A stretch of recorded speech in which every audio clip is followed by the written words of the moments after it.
दोस्तों स्वागत है आपका इस वीडियो में। आज हम बात करेंगे CDSL कंपनी के बारे में। तो CDSL कंपनी ने Q3 के नंबर को डिस्क्लोज किया है। और बात करें यहाँ पर BOD आउटकम के बारे में, तो कंपनी ने सिर्फ Q3 के नंबर को यहाँ पर डिस्क्लोज किया है। अन्य कोई जानकारी जैसे बोनस, डिविडेंड या फिर स्प्लिट के रिगार्डिंग यहाँ पर कोई अनाउंसमेंट नहीं की गई है। तो सिर्फ और सिर्फ यहाँ पर Q3 के रिजल्ट को यहाँ पर जारी किए गए हैं। तो चलिए दोस्तों, Q3 के रिजल्ट के बारे में हम यहाँ इस वीडियो में जान लेते हैं। तो दोस्तों, आपने मेरे चैनल को सब्सक्राइब नहीं किया तो प्लीज़ चैनल को सब्सक्राइब कर ले। यह वीडियो सिर्फ नॉलेज पर्पज़ के लिए है। तो दोस्तों, वीडियो को यहाँ पर स्टार्ट करते हैं। दोस्तों, यहाँ पर जो डाटा दिया गया है वो बेसिकली यहाँ पर लाख में दिया गया है।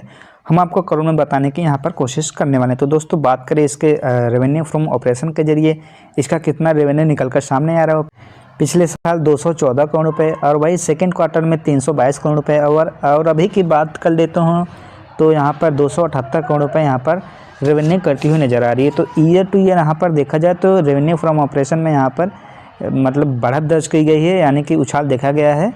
बाकी क्वार्टर टू क्वार्टर यहाँ पर देखा जाए तो एक बड़ी गिरावट यहाँ पर देखने को मिल रही है। अब दोस्तों, यहाँ पर बात कर लेते हैं कंपनी के टोटल इनकम के बारे में, यानी कि रेवेन्यू फ्रॉम ऑपरेशन के इनकम को और अदर इनकम को दोनों को प्लस करके जो इनकम यहाँ पर देखने को मिल रहा है। पिछले साल 235 करोड़ रुपये, पिछले क्वार्टर में 358 करोड़ रुपये और अभी की बात कर लेते हैं तो 298 करोड़ रुपये यहाँ पर निकल कर सामने आ रहा है। तो ईयर टू ईयर यहाँ पर रेवेन्यू बढ़ता हुआ नज़र आ रहा है, जबकि क्वार्टर टू क्वार्टर यहाँ पर गिरावट नज़र आ रही है।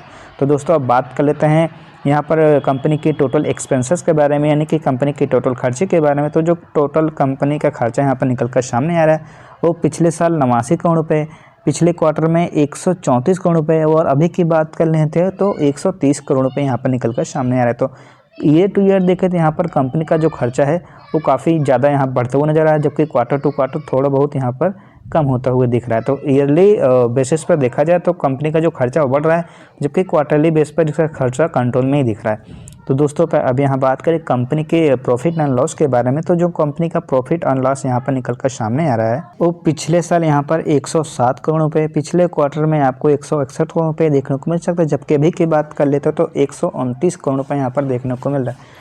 तो ईयर टू ईयर यहाँ पर देखा जाए तो कंपनी का जो प्रॉफिट है यहाँ पर बढ़ता हुआ नज़र आ रहा है, जबकि क्वार्टरली अगर बेस पर देखें तो कंपनी का जो प्रॉफिट है यहाँ पर थोड़ा घटता हुआ नज़र आ रहा है। तो दोस्तों अब बात कर लेते हैं ईयरली और क्वार्टरली बेस पर इसका जो खर्चा है ईयरली बेस पर बढ़ रहा है और क्वार्टरली बेस पर घटता हुआ दिख रहा है। अब बात कर लेते हैं कंपनी के EPS के बारे में। तो जो कंपनी का EPS यहाँ पर निकल कर सामने आ रहा है पिछले साल 5 रुपये 14 पैसे, पिछले क्वार्टर में 7 रुपये 75 पैसे, अभी की बात कर लेते हैं तो 6 रुपये 23 पैसे यहाँ पर निकल कर आ रहे हैं। तो दोस्तों, Q3 के नंबर को हम देख कर कह सकते हैं इसका जो इनकम है ये बढ़ता हुआ नज़र आ रहा है, जबकि इसका जो खर्चा है वो थोड़ा बहुत यहाँ पर कंट्रोल में नज़र आ रहा है क्वार्टरली बेस पर, जबकि ईयरली बेस पर इसका जो खर्चा है वो बढ़ रहा है।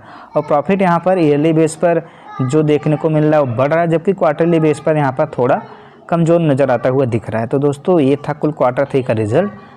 तो दोस्तों, आने वाले मंडे को अब इस बाज़ार में इसकी क्या मूवमेंट होने वाली है ये तो मंडे को ही देखा जाएगा। तो दोस्तों, आज के वीडियो में इतना ही। अगर वीडियो अच्छी लगी तो वीडियो को लाइक करें, चैनल को सब्सक्राइब करें और वीडियो को यहाँ पर शेयर कर दीजिए।